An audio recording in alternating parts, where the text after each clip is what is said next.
Grabe mga ka-farm. Update tayo no sa ano. Mga ka-farm, ito yung ano natin.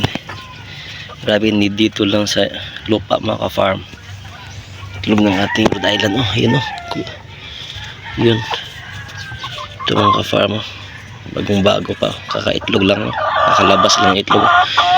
Ito mga ka-farm, itong itlog na ito. So halatang halata na ito ay lalaki.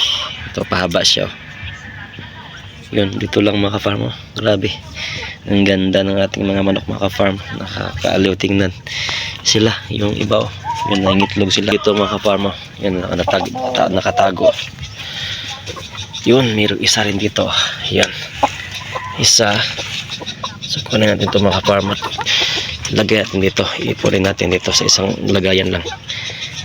At mayroon rin dito. So, yun, may isang puti. Mga farm. At meron din dito ng itlog oh. Yan. Yan mga farm. So ang ganda na mga farm. Ganito sila mga farm. Pwedeng kahit saan lang mga itlog sila, walang pili. No, ito sila. Pag-alagala na lang sila. Yun, pakain nila natin. Yun lang, lagyan ng tubig. Update lang kanilang kainan. Yun, kunting bigay lang ng mga pagkain mga ka-farm. At yun, tuloy-tuloy na yung pangitlog ng mga manok na ito. Itong Rhode Island Red, no? Itong manok na ito ay hindi masyadong mahirap alagaan, no? Pwede lang siya. Yun sila oh. Yun. So yun ang update sa ating mga alaga mga ka-farm. Napakalusog nila, no? Napakasigla nila mga ka-farm. At ito magpapaano tayo, magpapa-snack tayo sa kanila ng dahon ng malunggay. Sige mga farm, kuha muna ako ng malunggay ha.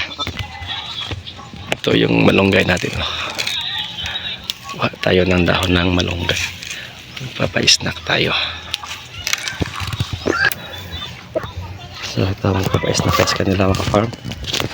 Ito, kain muna kayo. Okay. So dito yung iba. So lagyan natin dito sa gilid ng farm ng longgay. Kakain nila yan mamaya, no?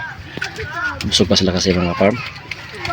Kaya ito ang ginawa ko mga farm. Pag tanghali, napa-snack ko sila ng dahon ng malunggay para nakapagbigay ito ng vitamina sa kanilang katawan mga farm. Itong mga dahon ng malunggay, no? So napaganda nila mga farm kasi kumakain rin sila ng dahon ng malunggay, no?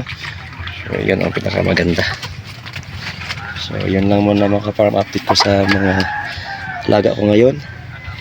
Nag-harvest na ako ng itlog doon kasi sa lupa na nangitlog sila. Yan, nilagay ko dito. Yun. Meron rin dito sa isa pa na meron pang naglilay pa na yung isang kudalan natin. Okay, so thank you mga farm sa panood nyo at maraming salamat sa inyong pagsuporta at pakisubscribe na rin sa ating munting channel po, Pinoy Nature Channel. Okay, so shout out sa inyo lahat dyan. Maraming salamat.